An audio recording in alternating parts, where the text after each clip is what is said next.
So the title of this lecture is The 3 Ways That You Can Localize Your Druidry. My name is Mike Kann. I am an ADF Druid here in the United States, and I live in Illinois. And I consider this subject pretty dear to me because, paganism long ago was a very localized set of practices. Each town or small settlement or small family or tribal group had their own traditions. They honored their own gods and they honored the spirits of their land that was unique to their land. So I think this is a great way to deepen your practice. It'll connect you with the land beneath you and the waters that flow around you and under the sky you're in. It'll help you forge those deeper connections and make something that's custom for you, something that will help you connect better to the earth in your area, because it's really hard to try to concern ourselves with everything in the world. We have to focus down. And I think this is a good way to do that. At least some things to keep in mind as you expand your druidry. Before I go any further, I just want to thank you all for allowing me to do this lecture. I am very honored. I've never been to Brazil before, but based on the folks that I have met and been in contact with through this process, you're great people, and I'm excited to learn more about everything that you guys do, and hopefully I can pick up some Portuguese and learn how to speak your language, because I think that'd just be great, So thank you very much for having me so I can talk about this subject.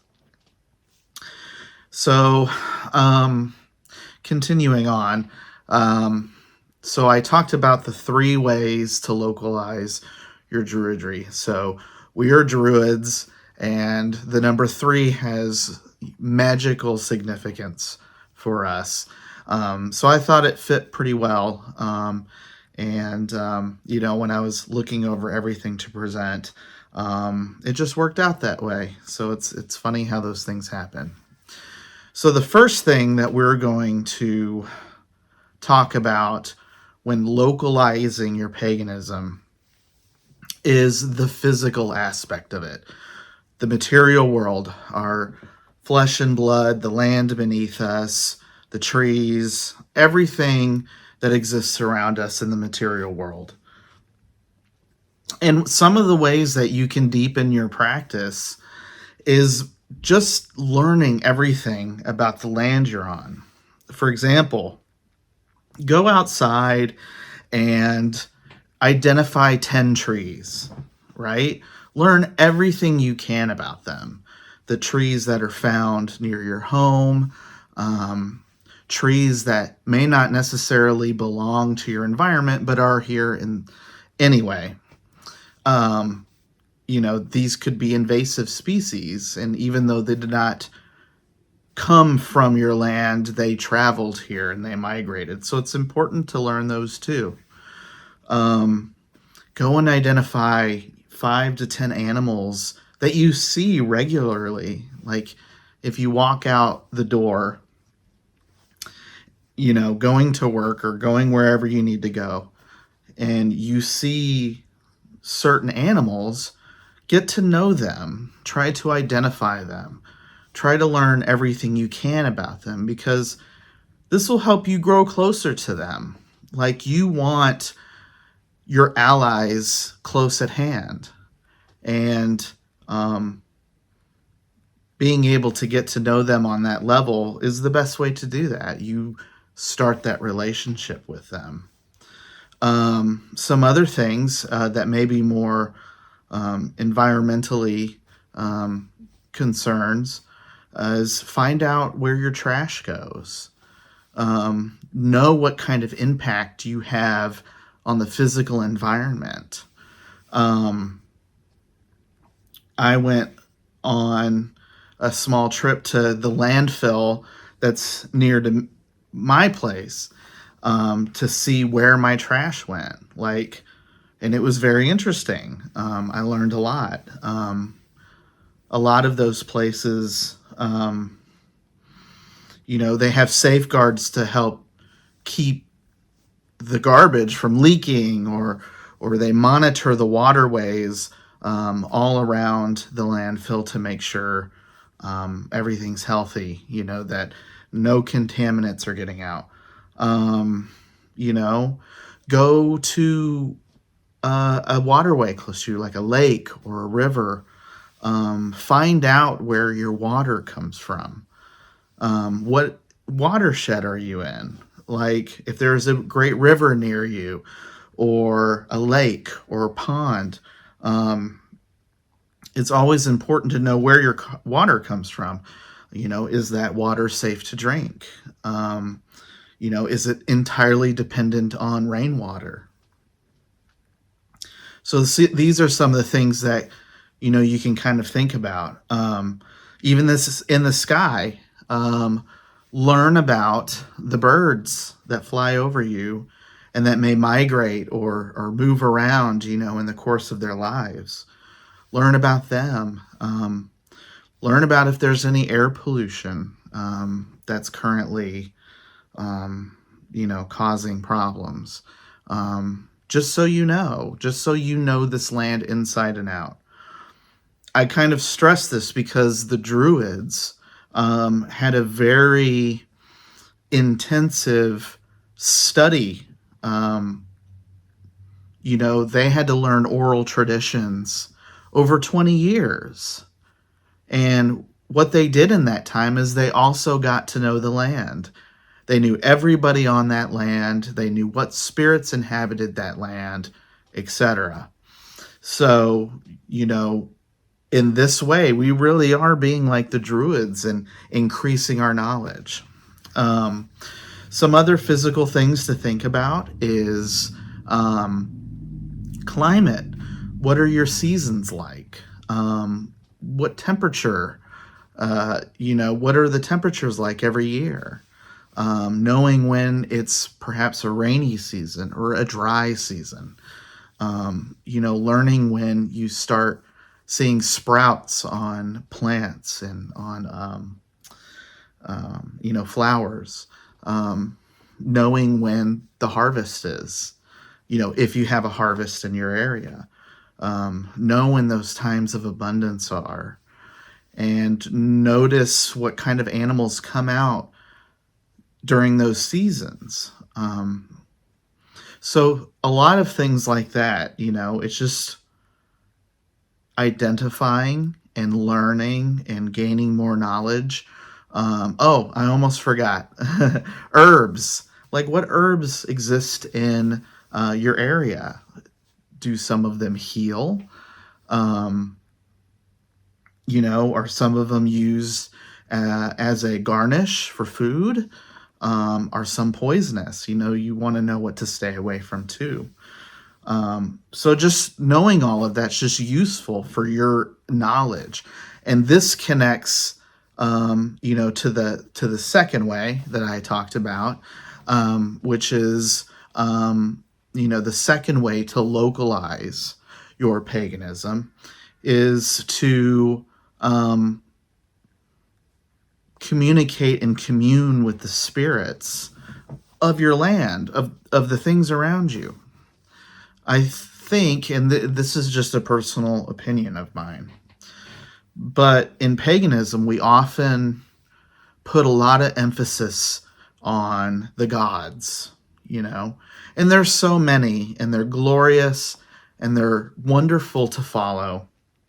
But we can also learn about the spirits that exist in the land we live in and in the waters and in the air.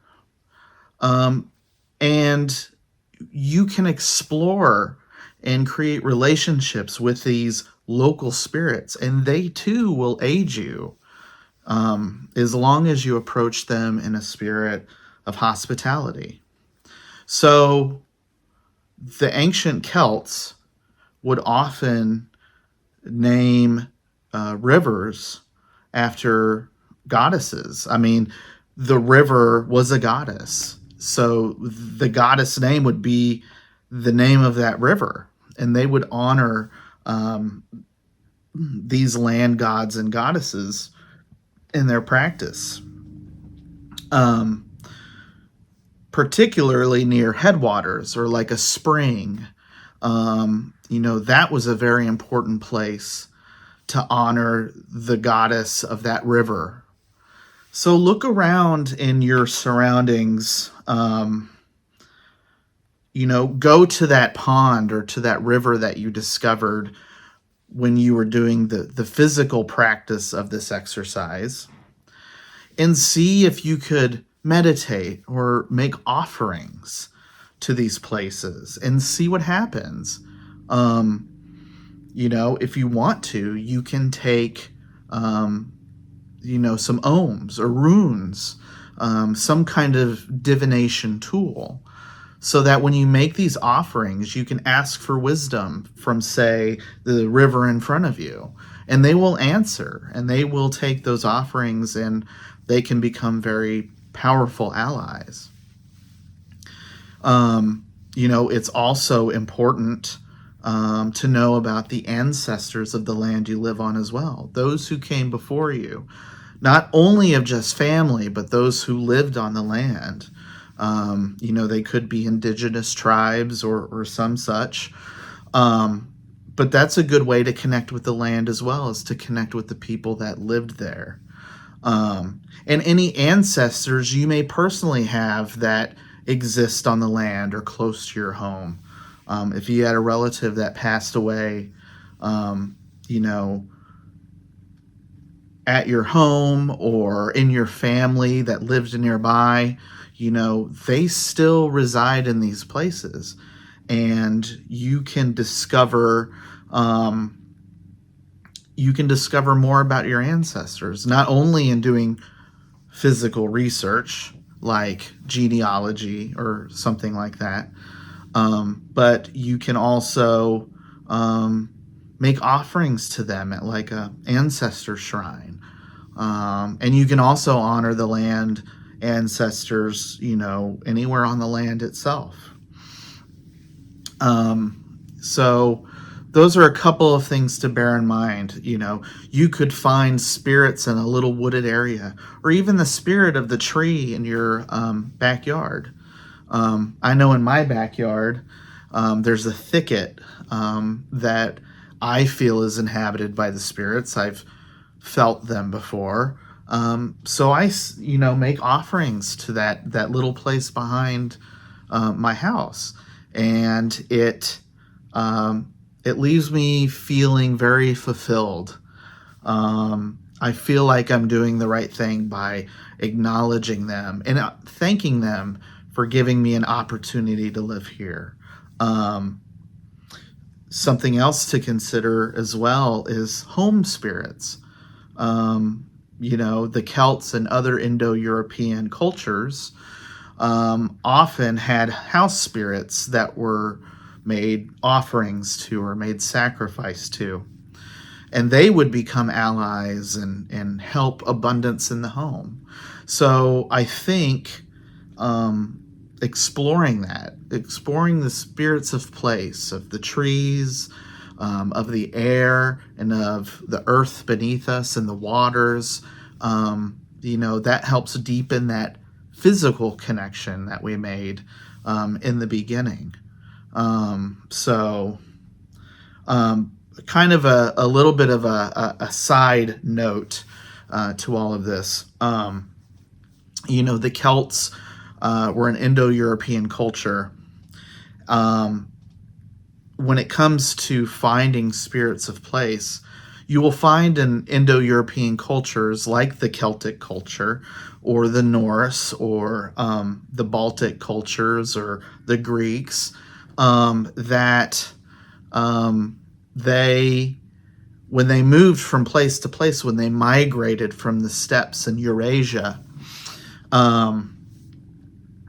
they often changed their land goddesses as they moved, because when you move to a different place, it's different spirits. And you would often find that the sky gods and goddesses, the shining ones in their heavens, those remain the same because the sky was all around. It goes across the world. So those gods didn't really move much. They were just in the sky, whereas the land gods often changed. So this is where you could come in and, find little gods and goddesses and little spirits, and you can name them. And you can forge relationships with them, and they can become powerful allies for you. And they're just right here, right in the home, or right out in your backyard, or, maybe in a place on your way to work or to a family member's house, like you see a certain tree that calls to you. These are connections worth exploring. And there's a lot of creativity that can be involved with this because you can name them. You can actually discover gods and spirits that nobody's discovered before. And I think that's one of the beautiful things about paganism, because it's so diverse. If nature is diverse, so too shall our spirituality be, right? And it feels better that way. It's just full of wonder and diversity, and it could really, help our practice be more fulfilling. But yeah, so, you can, when it comes to the bigger deities that we often gravitate towards, because they are wondrous beings who give us many blessings, this will help perhaps give you kind of an aspect of the deity as it exists in your locale. Some examples of this you can see in some history where, the Romans would find pillars in Germania, amongst the Germanic tribes, and they called them Jupiter poles. And a lot of these universal gods and goddesses made themselves known in each of these locations, small towns or small cities or even rural. These people had a version of that god that was a bit more localized to them, that perhaps had different functions based on the land or the settlement that people lived in. So that's also something to keep in mind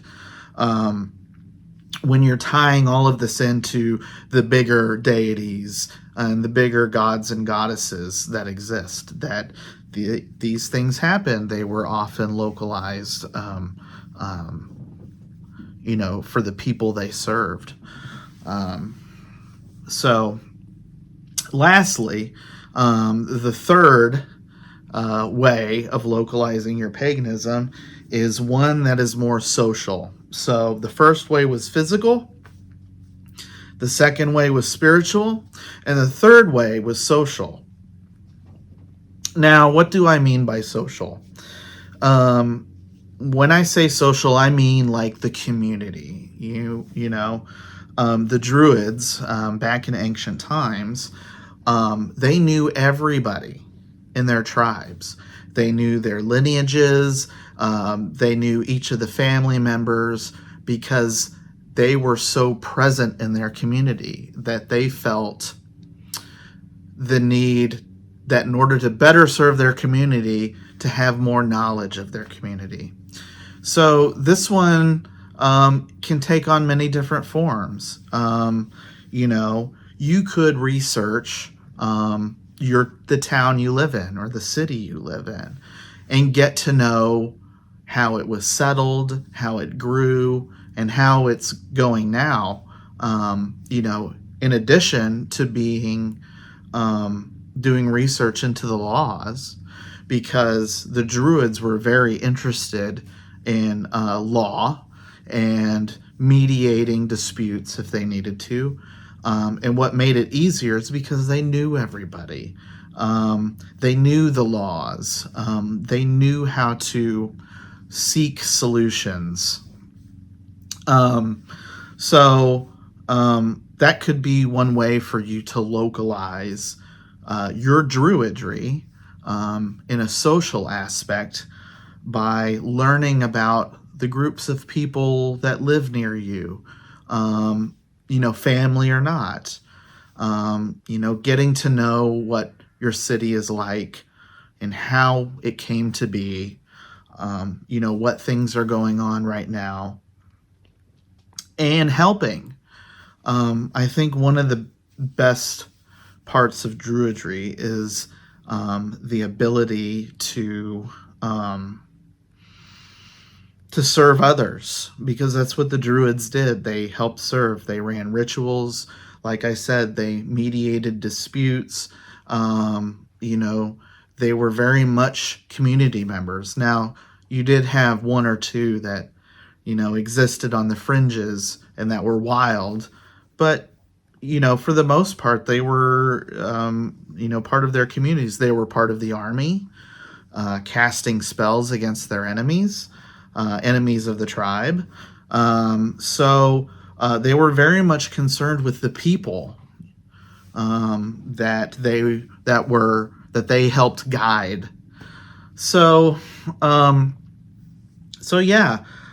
You could do many different things. You can help those less fortunate. You can find out of any kind of community help or service that helps people that are less fortunate. Or dedicate yourself to beautifying the community and making it a beautiful place to live in, because the Druids were very much concerned with beauty, being artists themselves. Just learning what you can do to help your community. I think that's a very important thing. What kind of causes are important to the people where you live? Is there justice? What does it look like for there to be justice in your community if something is unfair? And this goes for, human relationships, but it also goes with the environment too. You could be coming together as a community to help the environment. So as you can see, these three ways, there's some overlap, right? Some of these categories kind of overlap a little into each other. And that's okay, because that's life. Life is not as cut and dry as we would like it to be sometimes. So that's kind of my talk. Talking about the three ways to localize. So I'll sum them up a little bit, but, on the physical path, just learning about the land you live on, the waters, the animals, plants, herbs, all those kinds of things. If there's any kind of pollution or if there's anything that is harming the environment. Spiritual, looking for those spirits of place in the home, outside, to places familiar to you in your town, and how do you express the larger deities in a local space? And then social, helping the people of your community, being a part of that community, so you can better help people and, help those in need or try to achieve justice for a cause or something like that. Those are all very important. So I hope this talk has been at least enlightening a little bit. I hope it's helpful. I know a lot of this, people may know some of this already, but I like having it all in one place. I like putting things together into a kind of a system so people can remember, oh, Druidry is all of these things, right? It's not just making offerings and doing the festivals. It's more than that. It's life, right? It's not something we do. It is who we are as human beings. It is our contribution to the story of humanity, and how we are taking these practices from a long time ago and bringing them, to modern day, and taking the very best of it to help live holistically, and to be better human beings in the process. Because it is my personal belief that, a religion must teach us how to be a better person.